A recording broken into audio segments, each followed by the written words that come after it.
भगवान महावीर जन कल्याणक कार्यक्रम में उपस्थित परम पूज्य आचार्य श्री डॉक्टर प्रणाम सागर जी महाराज, राष्ट्र संत नम्र मुनि जी महाराज, आचार्य नय पद्म सागर जी महाराज, मुनिश्री डॉक्टर अभिजीत कुमार जी एवं जागृति कुमार जी, गणनी प्रमुख आजिका रत्न श्री जीन देवी माता जी, श्री गिरीश महाजन जी, श्री कमल किशोर कादेड़ जी, चिमन लाल डांगी जी, जैन समुदाय के श्रावक श्राविकाओं और आमंत्रित महानुभाव, जय जिनेन्द्र। महावीर जयंती के पवित्र अवसर पर आप सभी के बीच उपस्थित होकर मैं अपने आप को सम्मानित महसूस कर रहा हूँ।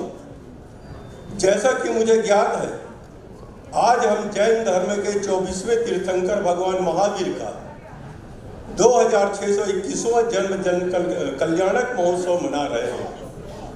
भारत की आध्यात्मिक विरासत, जिन महापुरुषों की साधना सेवा और प्रवचनों से समृद्ध हुई है, उनमें एक बड़ा नाम है वर्तमान महावीर जी का। उनकी शिक्षाओं का भारतीय उपमहाद्वीप पर गहरा प्रभाव पड़ा है और उनसे प्रभावित होकर करोड़ों लोगों ने अहिंसा और कल्याण करुणा के परम पावन मार्ग को स्वीकार किया है। राष्ट्रपिता महात्मा गांधी का जीवन अटूट और अटल आत्मबल का प्रतीक है।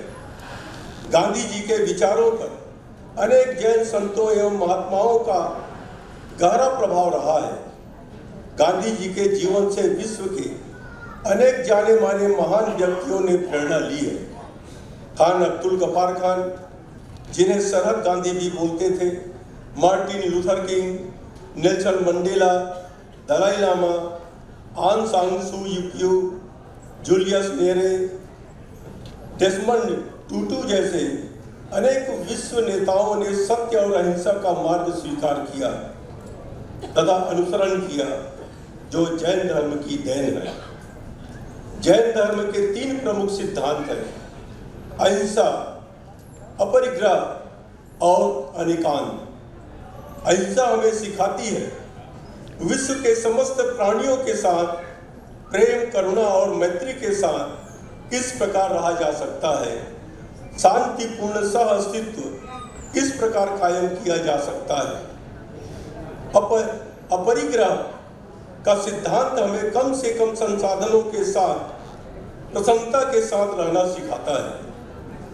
अनेक कांत के माध्यम से हम सीख सकते हैं कि किस प्रकार अपने वैचारिक आग्रह को कम कर विनम्रता के साथ दूसरों के विचारों को समझा जाए और उपयोगी होने पर स्वीकार किया जाए। महावीर के इन तीनों संदेशों की आज के परिदृश्य में सर्वाधिक आवश्यकता है। आज आपसी मतभेदों और सामुदायिक तनावों से विभाजन बढ़ता जा रहा है। रशिया यूक्रेन युद्ध थमने का नामो निशान नजर नहीं आ रहा है। अनेक देशों की अर्थव्यवस्था लड़खड़ाई हुई है। पड़ोसी देशों में महंगाई चरम सीमा पर चली गई है। अन्न के लिए लोग मोहताज हो रहे हैं। भारतीय समाज अनेक शताब्दियों से वसुधैव कुटुंबकम की पवित्र अवधारणा के साथ जीवन जीता आया है। समय आया है हमें हमारे भीतर की करुणा फिर से जगाएं।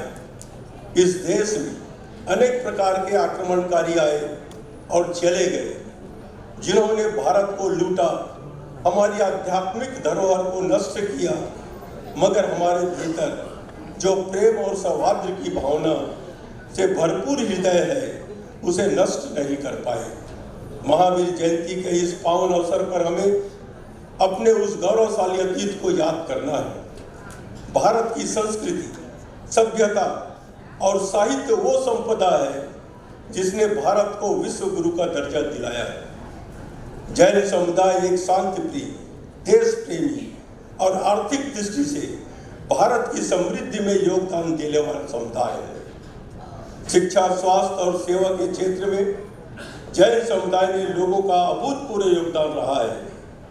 जैन साधु साध्वियां पद यात्रा करते हुए देश के कोने कोने में जाते हैं और लोगों के जीवन में अहिंसा, सत्य, अस्तेय, ब्रह्मचर्य और अपरिग्रह जैसे मूल्यों का प्रचार प्रसार करते हैं। भगवान महावीर की शिक्षाएं सादगीपूर्ण नैतिक मूल्यों पर आधारित और आध्यात्मिक जिंदगी जीने के महत्व को रेखांकित करती है। उनका विश्वास था कि असली खुशी और संतुष्टि त्याग और अनासक्ति से भरपूर जिंदगी जीने में है। असली खुशी आंतरिक शांति और आध्यात्मिक विकास में है। करुणा काल में जैन समाज ने मानवता और करुणा भाव का पूरे देश को फिर एक बार परिचय दिया। लगभग 2 वर्ष तक जैन धर्म के दानवीर लोगों ने समाज के गरीब, दिव्यांग, अनाथ लोग तथा अबोल जीवों के खान पान तथा दवाइयों की व्यवस्था की। इस पवित्र कार्य के लिए मैं जैन समाज की प्रशंसा करता हूँ, उन्हें धन्यवाद देता हूँ। आज महावीर जयंती को मनाते हुए हम उनकी शिक्षाओं पर विचार करते हुए और उन्हें हमारे दैनिक जीवन में समाहित करने का प्रयास करें। आइए हम सभी मिलकर एक शांतिपूर्ण और करुणामय दुनिया का निर्माण करने का प्रयास करें, जहां सभी मिलकर सहयोग और सम्मान के साथ रह सके। मैं भारत जैन महामंडल की प्रशंसा करना चाहूँगा, जो भगवान महावीर की शिक्षाओं को प्रचारित करने के लिए वर्षों से निरंतर अथक प्रयास करती आ रही है। भगवान महावीर की विरासत की सुरक्षा के लिए भारत जैन महामंडल द्वारा जो कार्य किया जा रहा है वह सभी के लिए प्रेरणास्पद है। अभी आप लोगों को मालूम होगा कि मैं महाराष्ट्र आने के पहले मैं झारखंड में गवर्नर था और जैन समाज के सभी लोगों को मालूम है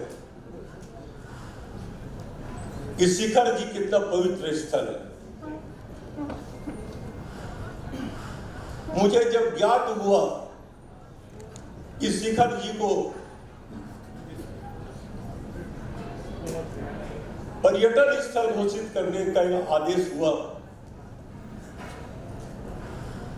मेरे मन में थोड़ी सी बेचैनी हुई, क्योंकि मैं जैन समाज से बचपन से जुड़ा हुआ हूँ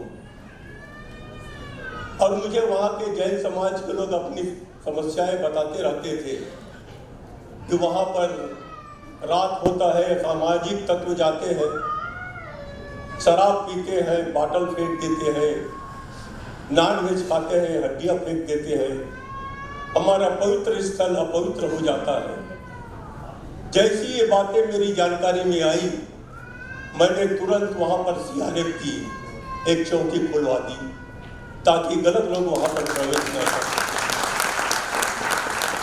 सबसे बड़ी बात ये हुई कि जब उसको पर्यटन स्थल घोषित किया गया तो मैं सोचा कि इसको कैसे हमको ठीक करना चाहिए। मैंने उसी दिन दिल्ली मंत्री को फोन करने कहा, यह जैन समाज के पूरे विश्व के जैन समाज आते हैं, इस पवित्र स्थल को पर्यटन स्थल न बनाया जाए।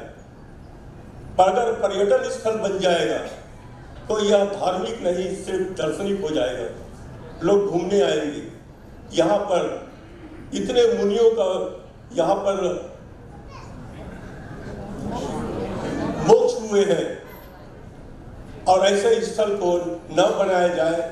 और मैंने जैसे ही मंत्री को पत्र लिखा, 2 दिन के बाद दिल्ली सरकार ने कहा कि जो हमने आदेश दिया है उसको हम निरस्त करते हैं और जैन समाज अपना पवित्र स्थल रखे।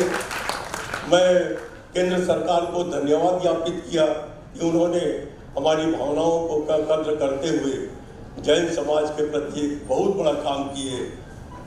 ऐसे हम समाज के लिए तो करते रहते हैं। जब भी हमें कोई भी सामाजिक काम के लिए हमको निमंत्रण मिलता है, हम हमेशा जाने के लिए तैयार रहते हैं। कल भी एक कार्यक्रम के बारे में मुनुश्री जी ने कहा कि मैं 5 बजे से बैठकर तैयार था कि मुझको 6 बजे कार्यक्रम में जाना है। लेकिन लगातार प्रयास करने के बाद भी नहीं आ पाया।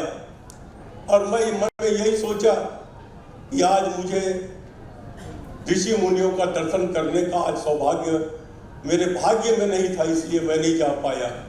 लेकिन आज यहाँ पर आकर सारे मुनिश्रियों का दर्शन करके मैं अपने आप को धन्य मानता हूँ। जय जिनेन्द्र।